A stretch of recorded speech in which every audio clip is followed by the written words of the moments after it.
Hey y'all, welcome back.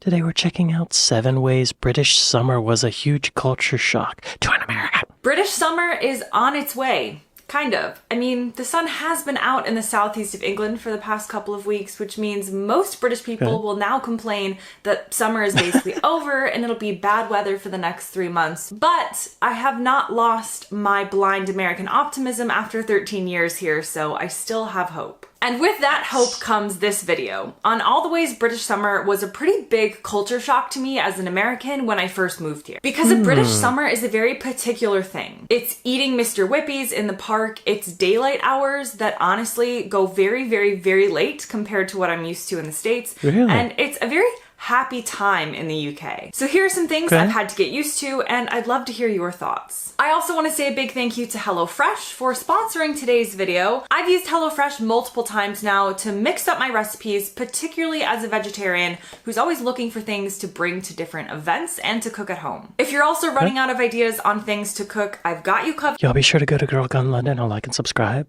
and be sure to go to HelloFresh and get some food. GGL50 gets 50% off your first box, 20% off the next month. Free desserts for life. Oh.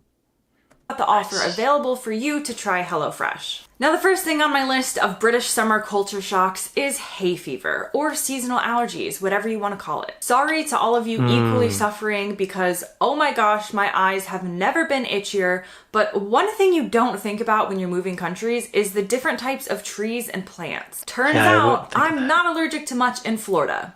I mean, I am allergic to cats, but I'm allergic to cats in all countries. But I'm not allergic to Florida grass or plants. Then I moved to the UK and I thought, why do I wake up with a cold all summer long and why are my eyes glued shut together every morning? Turns out British summer is also now hay fever season for me and many others as things bloom and become green and beautiful and wreak havoc on my entire body. Also, side note, this video is about to get much more positive, but one of the funny things about British summertime for me is those specifically a couple of really bad weeks where it's really nice outside, but I'm equally like hiding inside with everything shut, trying to turn my house into some sort of like decontamination lab and not actually see the outside world. Interesting. I also grew up in Florida, never had allergies. Now I live in California, and I do wake up with a runny nose a lot of times, and I don't know what that's from. Why is that? I might be allergic to palm trees over here, y'all. Is that a thing? Can one be allergic to palm trees? Yes, it is possible to be allergic to palm trees.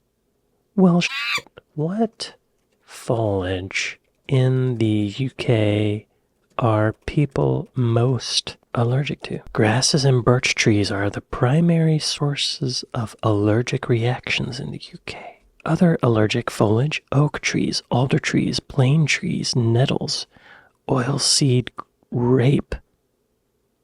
Next up on my list of British summer culture shocks is the actual dates of summer. Not the dates of the calendar summer, that's the same, but the dates of what we culturally think of as summer. And this is interesting to me because it often goes along with the kids' school calendar. Summer holidays in England, as it's called, tends to be the end of July to the end of August. They get about a 6-week break. And so I do feel that people think of that time period more as the summer, July and August. But in the US, where I grew up, kids have longer summers and less breaks in the school year. Yeah, I feel like here it's from June, like the beginning of June to the end of August. When I was a really little kid, like 2nd or 3rd grade, I thought summer was a whole year. I thought you go to school for a year, and then you have a year off, and then you go to school for another year, and then you have a year off. And my brother told me, no, it's 3 months. And I was bummed out. 6 weeks, huh? But I think the Brits get more time off during the year. I think that's better. This means we would get out of school mid-May and often go back very early August, if not July 31st. One year we went back to school on July 31st. So we tended to think of like our cultural summer dates as starting and ending a bit earlier. So we're talking more like June and July rather than July and August. Yeah. And this does depend where you are in the States because different regions do have different kinds of school calendars. But particularly in the South in the US where I'm from, our summer is just a bit earlier in the year than they tend to think of in the UK. Next up on my list are summer foods in the UK, because summer foods in the UK and US are a little bit different. There were quite a few traditional British summer foods that I hadn't even tried before, and I'm thinking of things. What is that? Is that Eton mess? Like strawberries and cream. I had strawberries, but never with cream. Also, other summer foods that are popular are things like desserts with meringue. We typically are really big ice cream lovers in the US, and I thought of ice cream and popsicles as summer foods. Yeah. But the British foods like Eton mess that tend to be enjoyed in the summer were foreign to me. Also, British picnic foods in the... What is Eton mess exactly? It looks good. I don't think I've had it. Eton mess. What are you eating? Mess. Eton mess is a classic British dessert known for its simplicity and delightful combination of flavors and textures. But what is it? Whipped cream, crumbled meringue, and fresh fruit, typically strawberries. Yeah, that's simple. But good. Strawberries go great with cream because strawberries can be kind of tart, a little sour, and that creaminess smooths it over. Mess. The name mess comes from its less than formal presentation. Cheeky. Summer, like mini pork pies or sausage rolls or the veggie alternatives, were not something I was familiar with either. Now, next on my list of summer culture shocks is a positive one. There aren't as many bugs or insects in the UK. Thank God. Yes, there are midges in the Scottish Highlands, but you can actually sit outside in many parts of the UK Y'all, that B-roll of this mosquito, just look at this abdomen getting bigger. Or insects in the UK. Thank God. Yes, there are midges in the Scottish Highlands, but... Gross. That's all butt, like, puckering. You can actually sit outside and... That's so gross. Yeah, y'all. In Florida, mosquitoes are a huge issue. Bugs in general. Yeah. Gnats. You just kind of get used to them, really. You get bug bites all the time. We don't really have those in California, which I'm very thankful for. Because the air's dry, whatever reason, but... Yeah. Florida in the summer, lots of bugs. Thank God. Yes, there are midges in the Scottish Highlands, but you can actually sit outside in many parts of the UK during the summer without absolutely getting eaten alive. Nice. In Florida, we've got tons of mosquitoes and who knows what else, just like swarms of insects, and I'm all for saving the bees and the planet and stuff, but also sometimes I really just want to eat my popsicle outside in peace. Relative lack of bugs in the UK due to the different climates, particularly the flying ones, is a nice thing about the summer here. Another difference has to do with socializing. So in Florida, due to the weather, we sort of have social activities all year round. Weirdly, our wedding season actually tends to be the winter months because it's our dry season, whereas it's the opposite in the UK and wedding season tends to be in the summer. But also, I find that outside of holidays like Christmas and New Year, a lot of people kind of retreat into their homes and individual lives in the colder months in the UK. Whereas in the British summer, everyone wants to do something, whether it's a walk in the woods or That's really interesting. I can confirm that because I keep a very loose observation of the views I get on YouTube. And in the spring and summer, when the weather is really nice in the UK, the numbers go down. And in the fall and winter, the numbers go up. I think it's because people are just inside, doing inside stuff, watching YouTube videos. You can watch YouTube videos outside. You can. You can.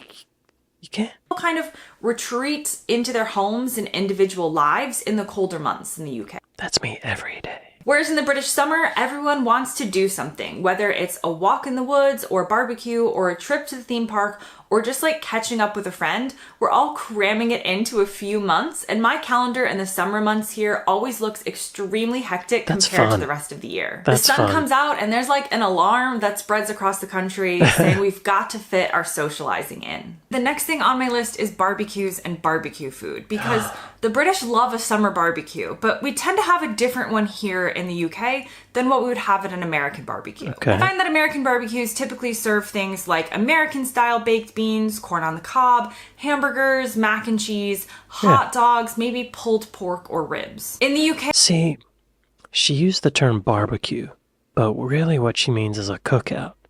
A barbecue is where you're cooking meat for 12 hours, right? That's a barbecue. A cookout is where you got a grill, and you're making burgers and hot dogs and all that. At least that's my interpretation. Hamburgers, mac and cheese, hot dogs, maybe pulled pork or ribs. In the UK, sausages and burgers do tend to be the main event, with something like salads or quiche as sides, and probably something like strawberries for dessert. Often in the US, for a barbecue dessert, we would do something like ice cream or brownies or ice cream cake. This isn't like a hard and fast rule. There's not like a law on barbecues in either country, but there's some definite different food trends when it comes to summer barbecues. Y'all call it a barbecue? Barbecue. Interesting. Now, this also means that I'm kind of always looking for something fun to bring to a British barbecue, particularly because I'm American and so I can get away with breaking the traditional mold here because they just think I don't really know what's going on. And I thought, you know what? I'm a terrible cook, but I bet HelloFresh has some good summer recipes, and they do. So I've gone for these three in this box: romesco roasted cauliflower salad, one pot creamy leek and butterbean pesto soup, and barbecue butterbean tostadas. Soup? And drumroll Soup to a barbecue? please for the one we're actually bringing to the barbecue and making today, and I've gone for the roasted cauliflower salad because it looks amazing, and also I feel like it's a little bit different, and it also fits into the barbecue British theme. This is an advertisement. We're just gonna fast forward it. We don't need to watch her cook. Oh, it looks good. It looks so good. No one is going to believe I made it, or maybe their expectations will be raised. HelloFresh, HelloFresh, HelloFresh. Okay. And free desserts for life. And the final British culture shock in the summer is learning how to cool down a house. In Florida, we all have air conditioning. It's just a necessity. It's not really a luxury in a place like that. But in the UK, the climate means that most homes don't have air conditioning. And the number of ways that I've learned to get creative, even with my own portable air conditioners now, because I'm sorry, I couldn't stand it any longer. But it's like everyone has their own formula for keeping the house cool. All you do is you mix like 2 doses of closing the curtains in the hottest part of the day with 1 part ice pack, 3 parts fan blowing over a pile of ice cubes. That's one of my favorites. What? Mixed with 8 parts cold food for dinner. And you've got yourself a recipe for surviving the hottest days. For dinner. Now that brings me to the end of my video. British summer is one of my favorite times here, and I hope you enjoy yours. Don't forget to check out HelloFresh if you want to try for yourself. Check out the website to see all of the recipe options and use my code GGL50 by clicking the link below or scanning the QR code on screen to get a really good deal, which is 50% off your first box, 20% off the next month, and free desserts for life. Yes, please. As always, thanks very much for watching, and I'll see you next time. Yo, be sure to go on and like and subscribe. Maybe give me a like and subscribe here if you made it this far in the video. I've heard there's a heat wave happening in Britain right now. Just curious. Channel 4 News. They might not let me post this, but we're going to watch. The Seven Hills of Sheffield are scorching under a baking sun. Scorching. In this city and around the country, people are being warned to appreciate the risks that come with the heat as the temperatures climb. Oh, Here in Sheffield, it's 30 degrees and a yellow heat health alert is in place, meaning there could be a rise in deaths among the vulnerable. 30 degrees Celsius. 30 degrees 86. That's oh, it's 72 here now. 86 isn't that hot. It's an amber alert. I mean, that's my perspective, but like it'll get up to 100, which is what is that in 37 degrees Celsius. The UK has just had its warmest spring since records began in 1884, and last month was the warmest June on record for England. In May, northwest England and Yorkshire officially entered drought, and today Yorkshire Water became the first company to bring in a hosepipe ban covering much of Yorkshire and parts of North Lincolnshire and Derbyshire. That's surprising. I thought y'all were bathing in water. I thought y'all had too much water. You know? Wow, drought. South East Waters also announced that from the 18th of July, most households in Kent and Sussex will be banned from using hosepipes to clean cars, water gardens and fill paddling pools. My gosh. And Thames Waters warned its 16 million customers across London and the Thames Valley they too could face a ban. Newquay's famous beach makes it a popular spot to soak up the sun, but this third heatwave in the space of a month, taking care is a priority. a person gets no relief because it's warm outside, it's warm inside, so there's just no escaping it at the moment. Ice cream for sure. Yeah. Lots of Americans. ice cream and everything. Sun cream. Yeah. Reservoirs are drying. I'm surprised the reservoirs are drying up. Just think of us over here on the west coast of the United States, things are catching on fire. At least you don't have random wildfires yet, right?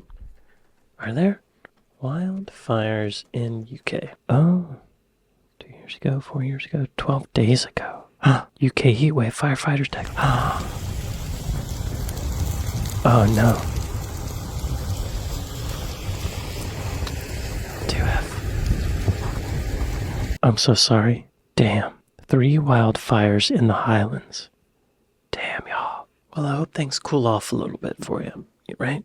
Let's get one of those stereotypical overcast British rainy days, right? Come on, Mother Nature. Give him a break. Give him a break. I'd like to thank my patrons. I'd like to thank my Buy Me a Coffee folks. Thank y'all for watching this with me. I hope you're having a lovely summer despite the heat and the fire. And I'll see you next time. Later.